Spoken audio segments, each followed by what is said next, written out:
25 তারিখে ইনশাআল্লাহ আপনাদের দয়া আল্লাহর রহমতে আমি দেশে ফিরে যাব।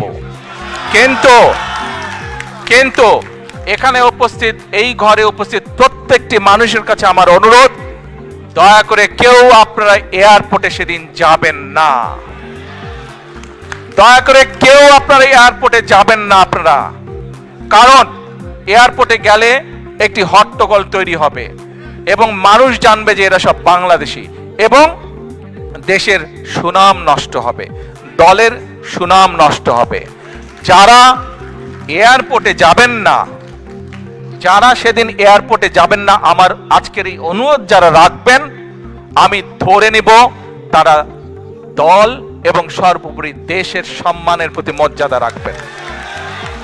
আর আমার মানা করা সত্ত্বেও, আমার অনুরোধ করার পরেও যারা যাবেন, আমি ধরে নিতে বাধ্য হব যারা ব্যক্তিগত স্বার্থের জন্য সেখানে গিয়েছেন।